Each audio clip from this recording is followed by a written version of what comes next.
Welcome to the Slop Temple. We pray this video helps. You'll begin by ensuring critical prerequisites are met: backups, admin access, and that you can restore settings if needed. Once done, open Settings and go directly to Apps or Apps and Notifications.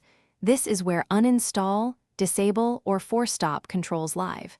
Make sure you use the app list filter to show system apps so the search app appears. Now tap the search app entry to reveal storage, permissions, and the disable control.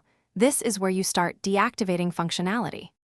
You're in the app details screen. Act decisively. First tap force stop to halt processes, then use disable to prevent relaunching. Accept confirmation prompts.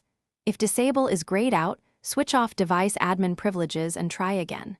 Next, revoke permissions such as microphone and location to limit data access. Also clear cache and storage to remove saved search history and settings. These steps remove active behavior and reduce background resource use, making the app inert without deleting the OS component. Finish by restarting your device so the system applies the changes cleanly. That prevents residual services from running. Once rebooted, test search boxes and voice commands to confirm functionality you expect is gone or limited. If you encounter side effects, like broken home search or assistant, re-enable the app, restore its permissions, then adjust only the specific features you want disabled. One key troubleshooting tip: if the disable option fails, remove recent updates from the app and retry. That often restores the disable control.